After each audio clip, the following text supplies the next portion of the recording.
Hello बच्चों, नमस्कार। स्वागत है आप सभी का इटर्नल क्लासेस बी इन्फिनाइट पर। मेरा नाम है अंकित पांडे और आज के इस वीडियो में बच्चों हम लोग करने वाले हैं क्लास 10 और इसका चैप्टर नंबर 7 जिसका नाम है coordinate geometry.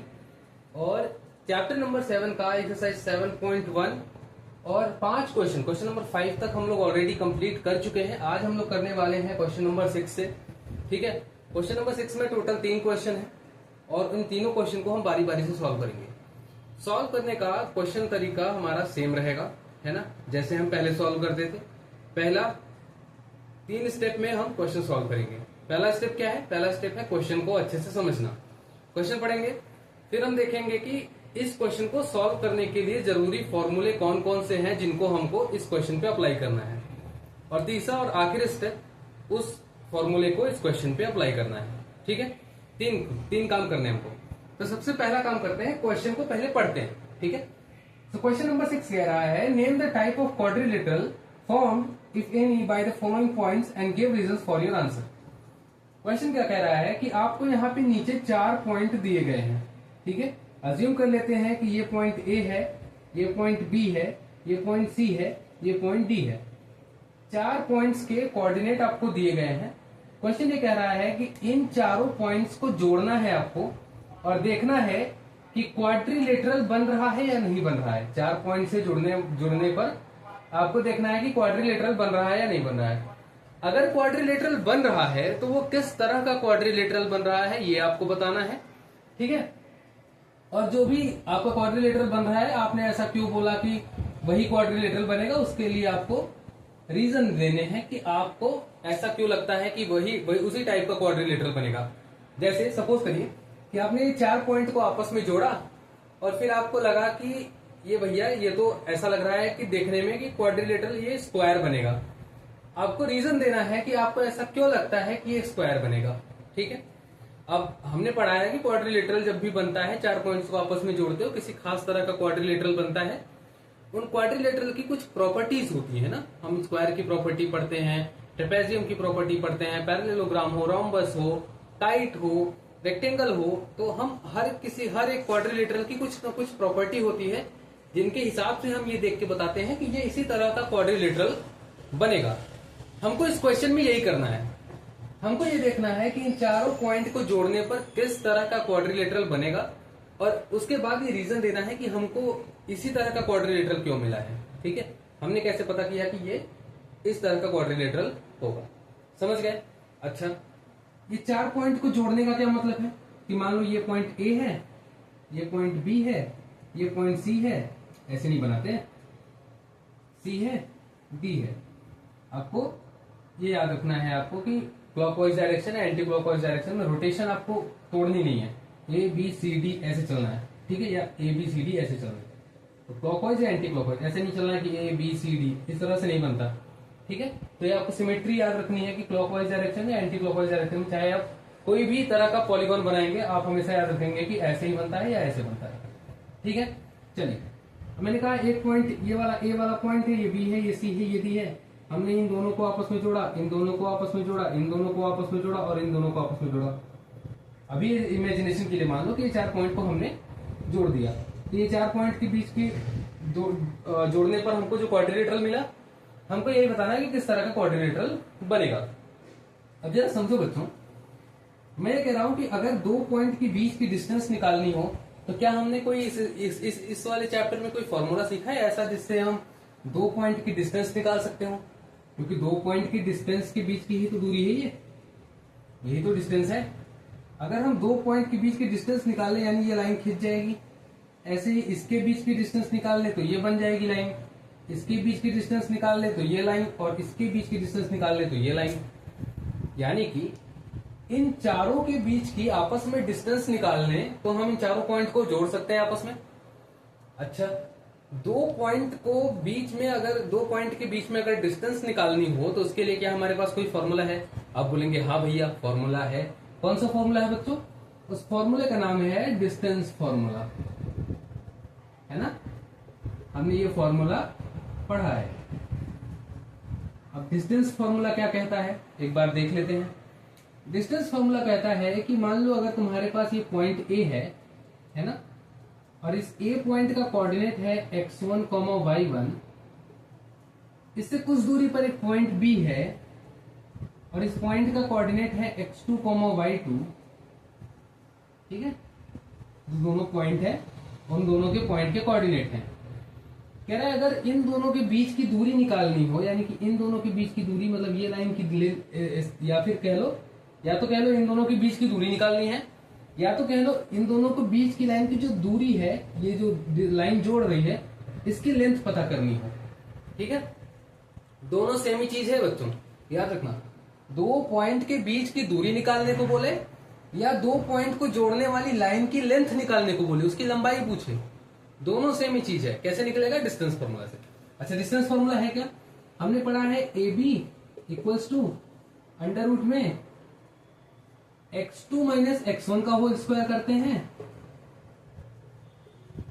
Plus y2 minus y1 का होल स्क्वायर करते हैं। तो डिस्टेंस निकालने के लिए हमारे पास ये फॉर्मूला है। अब हम क्या करेंगे? अब देखो, हमने क्वेश्चन पढ़ा, क्वेश्चन समझा, क्या कह रहा है क्वेश्चन? चारों पॉइंट्स को जोड़ के जो क्वाड्रिलेटरल बनेगा वो हमको बताओ। क्वेश्चन समझ में आ गया? क्वेश्चन समझ में आ गया, फिर हमने दूसरा स्टेप किया, फॉर्मूला हमको समझना है। इस क्वेश्चन को सॉल्व करने के लिए कौन सा फॉर्मूला लगेगा? फॉर्मूला हमको मिल गया कि भैया डिस्टेंस फॉर्मूला लगेगा इसमें। अब हमारे पास एक लास्ट स्टेप, इस फॉर्मूले से इस क्वेश्चन में इस फॉर्मूले को अप्लाई करना है और आंसर निकालना है। ठीक है, सिंपल, समझ में आ गया? चलो, अब क्या करेंगे? हम सीधे सीधे क्वेश्चन को सॉल्व करेंगे, बीच में डिस्टेंस निकालते हुए।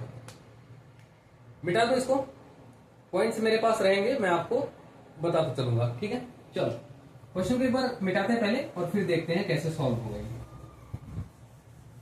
मेरे सॉल्व करते करते आप एक चीज करेंगे बच्चों, जैसा कि आपने डिस्टेंस फॉर्मूला सीखा है, मैं चाहता हूं कि जब मैं डिस्टेंस फॉर्मूला से क्वेश्चन को लगाऊं तो पहला वाला आप देख लेना कि ए और बी के बीच की डिस्टेंस कैसे निकाल रहा हूं, फिर B C, C D, D से ए, ये सारी डिस्टेंस आप खुद से पहले कॉपी में निकालना, वीडियो को पॉज कर देना, कॉपी में निकालना और उसके बाद आंसर को चेक करना। अगर आंसर गलत आ रहा है फिर आप वीडियो को देख के और उसके बाद सॉल्व करना, पर पहले आप खुद से सॉल्व करना। एक देख लो, उसके बाद खुद से सॉल्व करना। ओके, चलिए सबसे पहले यहाँ पे फॉर्मूला लिख लेता हूं मैं।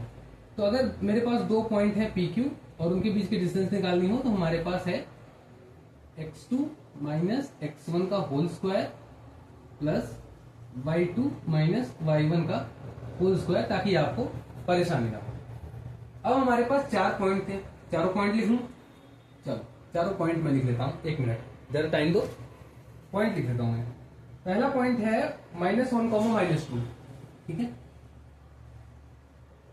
पहला पॉइंट है -1, -2। बी, दूसरा पॉइंट है 1, 0। सी, तीसरा पॉइंट है -1, 2।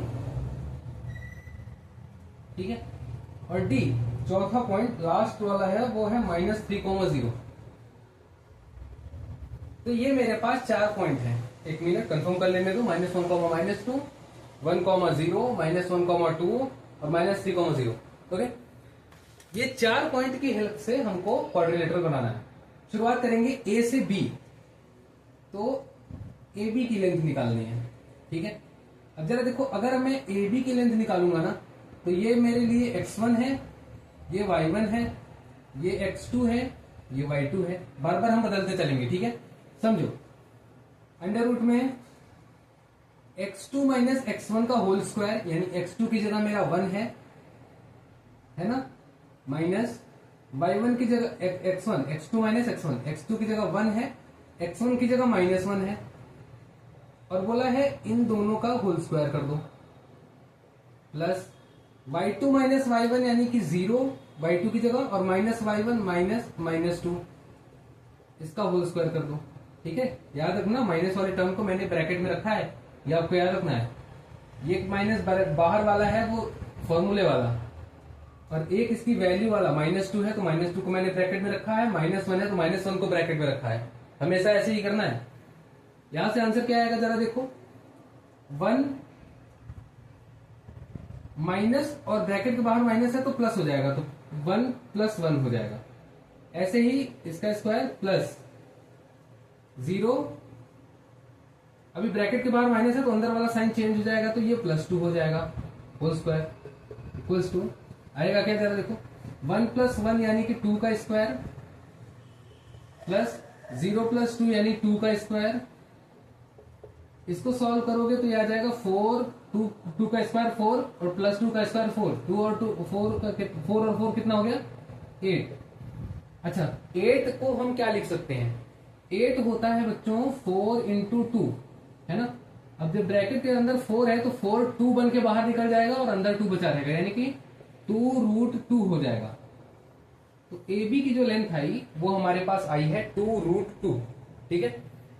अब एक काम करना है, यहीं पे तुम लोग क्या करोगे, AB निकल गया ना, अब रुक जाओ, अगर समझ में आया है तो एक काम करो, वीडियो को पॉज करो, B से C, C से D, ठीक है, फिर D से A, BC, CD और DA, इन तीनों की लेंथ निकालो। वीडियो को पॉज कर देना पहले, फिर निकालना और फिर बताना मुझे, फिर चेक करना कि आंसर सही है गलत। मैं आगे सॉल्व करता हूं, ठीक है। AB हो गया, अभी AB के बाद BC, BC को कैसे सॉल्व करेंगे, तो देखो BC को जब सॉल्व करने जाओगे ना तो ये वाला साइन तुम्हारे हट जाएंगे, अब यहाँ पे साइन बदल जाएगा। B से C में ये x1 है, ये y1 है, ये x2 है और ये y2 है, समझ गए। चलो करो, x2 - x1 का होल स्क्वायर यानी -1, ठीक है, -1 - 1 का होल स्क्वायर, यहां +1 है ना तो माइनस को सीधा मैंने रखा, प्लस y2 - y1 का होल स्क्वायर यानी कि 2 - 0 का होल स्क्वायर। अब जरा इसको देखो क्या आएगा, ये है -1 - 1 -2 का होल स्क्वायर प्लस 2 - 0 यानी कि 2 का होल स्क्वायर। मैंने कहा है कि एक चीज याद रखना, चाहे ब्रैकेट के अंदर माइनस हो चाहे प्लस हो, स्क्वायर हमेशा प्लस में आता है। तो -2 का स्क्वायर इज 4 प्लस इसका स्क्वायर क्या हो जाएगा बताओ, तो इसका स्क्वायर हो जाएगा 4, तो 4 + 4 फिर से कितना आया √8, √8 को फिर से हम कितना लिख सकते हैं 2√2। आ गया समझ में। चलो अब एक चीज याद रखो, A से B, B से C निकल गया, C से D निकाल लो, C से D निकालोगे फिर से ये साइन चेंज हो जाएंगे, है ना। अब ये वाला हो जाएगा x1, ये हो जाएगा y1, ये हो जाएगा x2, ये हो जाएगा y2। फिर से करो, x2 - x1 का होल स्क्वायर, तो -3 माइनस दूसरा वाला माइनस है तो -1 का whole square plus y2 - y1 का होल स्क्वायर, तो 0 - 2 का होल स्क्वायर इक्वल्स टू ये आ जाएगा -3, ये माइनस ब्रैकेट के बाहर है तो अंदर वाला साइन चेंज हो जाएगा तो +1, ठीक है। इसका हो जाएगा होल स्क्वायर प्लस ये कितना हो जाएगा 0 - 2 इज -2 का होल स्क्वायर, -3 + 1, -3 + 1 इज -2 का होल स्क्वायर प्लस -2 का होल स्क्वायर अगेन। इसको देखो, मैंने कहा था माइनस हो प्लस हो कोई फर्क नहीं पड़ता, स्क्वायर खुलेगा तो कैसे खुलेगा, -2 का होल स्क्वायर इज 4 + 4 यानी √8, √8 को हम कैसे लिखेंगे 2√2, यानी A B की वैल्यू भी 2√2 आई है, B C की वैल्यू भी 2√2 आई है, C D की वैल्यू भी 2√2 आई है। अब हमको निकालना है DA,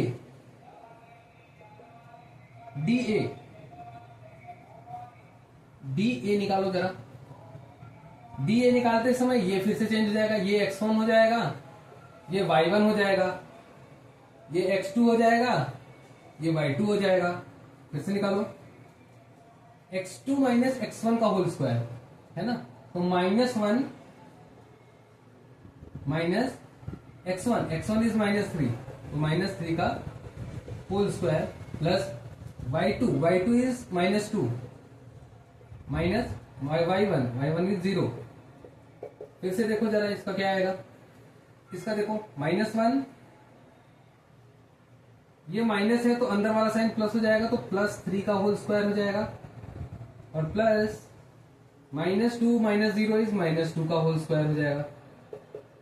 फिर से देखो, फिर मैंने कहा कि -1 + 3, -1 + 3 इज +2, है ना, 2 का होल स्क्वायर, और ये कितना होगा -2 का होल स्क्वायर, तो ये भी -2 का होल स्क्वायर रहेगा ना, 2 का होल स्क्वायर -2 का होल स्क्वायर, फिर से वही 4 + 4, फिर से √8, फिर से 2√2। अच्छा, ये क्या हो गया, इसका मतलब ए भी इक्वल आ गया, बीसी भी इक्वल, सीडी भी इक्वल, डीए भी इक्वल। आपने कहा ओ भैया स्क्वायर स्क्वायर है, एक सेकंड, चारों साइड इक्वल होने से क्या कोई क्वाड्रिलेटरल स्क्वायर बन जाएगा? ऐसा नहीं होता है, ठीक है। चारों साइड इक्वल दो तरह के क्वाड्रिलेटरल में होती है ना। किसमें किसमें? इक्वल साइड दो तरह के स्क्वायर में होती हैं। एक तो होता है स्क्वायर, दो तरह के क्वाड्रिलेटरल होते हैं जिनमें इक्वल साइड होता है, और एक होता है रोम्बस। बच्चों, रोम्बस में भी साइड इक्वल होती हैं। फंस गए गुरु? अब तो फंस गए ना। स्क्वायर होगा कि रोम्बस? बोलो भैया, चारों साइड इक्वल हो गए, फर्क क्या है? फर्क है, स्क्वायर का डायगोनल भी इक्वल होता है और रोम्बस का डायगोनल इक्वल नहीं होता। तो अगर मैं इनका डायगोनल निकाल दूं, और डायगोनल इक्वल आ गए तो स्क्वायर हो जाएगा, और डायगोनल इक्वल नहीं आए तो रोम्बस हो जाएगा। सिंपल, ठीक है। अब जरा समझो, मैं अगर बनाता हूं तो ABCD ऐसा बनाता हूं, है ना। डायगोनल क्या होगा? अपोजिट कॉर्नर्स को जोड़ना। ये A से C को आपस में जोड़ो और B से D को आपस में जोड़ो। अगर AC की लेंथ और BD की लेंथ इक्वल आ गई तो समझ लेना कि स्क्वायर है। अगर AC और BD आपस में इक्वल नहीं आए तो हम बोल देंगे कि रोम्बस है। सॉल्व करें, चलो। सबसे पहले निकालता हूं मैं AC, ठीक है। देखो जरा, साइन चेंज, अपना काम वही है, साइन चेंज करो। AC से निकालेंगे तो ये x1, ये y1, और C में ये x2, ये y2 हो जाएगा। वापस निकालो, x2 - x1 का होल स्क्वायर मतलब -1 - -1 का होल स्क्वायर, -1 का whole square, plus y2 - y1 का होल स्क्वायर मतलब 2 - -2 का होल स्क्वायर, 2 - -2 का होल स्क्वायर। अरे अब तो ये बच्चों वाला काम है, कर सकते हो, है ना। माइनस प्लस तो कर सकते हो ना, वो भी बताना पड़ेगा। बता रहा हूं मैं, शॉर्ट्स में डालता रहूंगा मैं, ठीक है। वो इंटीजर्स वगैरह के कैसे प्लस माइनस करना है वो मैं बताता रहूंगा। पहले फिलहाल याद रखो, ये तो कर सकते हो ना, प्लस माइनस, -1 माइनस का साइन बाहर तो साइन चेंज, ये हो जाएगा -1 + 1 का होल स्क्वायर। इधर आ जाओ, ये कितना बचेगा? 2 और ये बाहर का साइन चेंज तो +2 का होल स्क्वायर। ये तो 0 हो गया, -1 - 0, तो ये आ जाएगा 0 प्लस ये कितना आ जाएगा बताओ? 2 + 2 मतलब क्या? 4 का स्क्वायर 16, है ना। ये आ जाएगा √16। √16 की वैल्यू कितनी होती है बच्चे? 4। रूट तो याद है कि नहीं तुम लोगों को? याद कर लो भैया, इस एक्सरसाइज के लिए तो याद ही करना पड़ेगा, इस चैप्टर के लिए कहीं भी रूट आता है। AC हो गया भैया, अगर AC हो गया तो BD निकाल लोगे क्या? कर तो लो, कुछ तो मेरे लिए कर लो, आसान, सब मैं ही निकाल दूं। x1 y1, x2 y2, चलो निकालो। x2 - x1, B से D निकालो बाबू, -3 -1 होल स्क्वायर, प्लस फिर से कहा गया, अरे यहां है BD। एक मिनट, गलती हो गया भैया, गलत पॉइंट ले लिए। चलो, x2 B से D, x2 इज -3 -1 का whole square, plus y2 is 0 -0 का होल स्क्वायर। अरे ये तो हलवा हो गया, ये कितना आएगा बताओ? -3 - 1 -4 का होल स्क्वायर और प्लस 0, -4 का होल स्क्वायर जल्दी बताओ। ये आ जाएगा √16 और √16 फिर से आ जाएगा 4। अरे वाह, अब आ गया ना मजा। ए बी हो गया इक्वल, बी सी हो गया इक्वल, सी डी हो गया equal, A D D equal हो गया, यानी कि 4 इक्वल साइड्स। ठीक है, पहला देखो ये बीच में लिख देता हूं मैं, साइड्स आर इक्वल।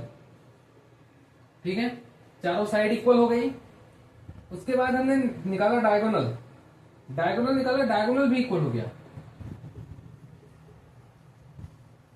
ये रीजन लिख रहा हूं मैं, जो उसने रीजन पूछा था ना कि रीजन भी बताना, वो रीजन है ये। डायगोनल्स आर ऑल्सो इक्वल, और क्योंकि इसके साइड और डायगोनल बच्चों दोनों इक्वल हैं, हम कह सकते हैं कि ये स्क्वायर है। ठीक है, ये इन चारों पॉइंट्स को जोड़ने पर जो क्वाड्रिलेटरल बनेगा वो एक स्क्वायर बनेगा। रोम्बस क्यों नहीं बनेगा? क्योंकि डायगोनल्स भी इक्वल हो गए। अगर डायगोनल्स इक्वल ना आते तो हम कह देते कि ये रोम्बस है ना, स्क्वायर नहीं है। पर फिलहाल क्योंकि स्क्वायर मेरा इक्वल हो गया, डायगोनल भी और साइड सारे इक्वल हो गए, तो ये एक स्क्वायर होगा। पहला क्वेश्चन सॉल्व। ऐसे ही दूसरा क्वेश्चन भी मैं जल्दी ही लाऊंगा। तब तक अगर वीडियो पसंद आता है, एक चीज और, अगर आपसे second question third question solve हो जाते हैं, क्योंकि इसी तरह के हैं, है ना, तो सॉल्व कर लेना, वेट मत किया करो। जो चीज हो रहा है वो मैं तो करवाऊंगा ही, पर जो चीज तुम्हारे अगर प्रैक्टिस हो पा रही है तुम्हारी और तुमको आ जा रहा है करना, तो फिर वेट क्यों कर रहे हो? करो, अपना आगे बढ़ो ना। ठीक है, मैं तो करवाऊंगा ही। फिलहाल याद रखना, ऐसे क्वेश्चन लगाना है। इसको 4 पॉइंट दिए गए हैं, बारी बारी से ए से बी, बी से सी, सी से डी, डी से ए, सबको निकाल लेना है। और ध्यान रखना कि डायगोनल वाला भी एंगल आ गया है, तो बार बार 4 साइड की निकालनी है तुमको और डायगोनल की लेंथ निकालनी है। डिस्टेंस फॉर्मूला का यूज करके साइड और डायगोनल की लेंथ निकालोगे, और जैसे ही तुम साइड और डायगोनल की लेंथ निकाल लोगे, तुमको पता चल जाएगा ये किस तरह का क्वाड्रिलेटरल है। ठीक है, रीजन में यही लिख देना, क्योंकि साइड इक्वल है, डायगोनल्स इक्वल है, तो ये क्या होगा? एक स्क्वायर होगा। वीडियो पसंद आया तो बच्चों लाइक करना, शेयर करना, पढ़ाई तो करते ही है ना। ठीक है, चलो मिलते हैं अगली वीडियो में। ठीक है, थैंक यू सो मच।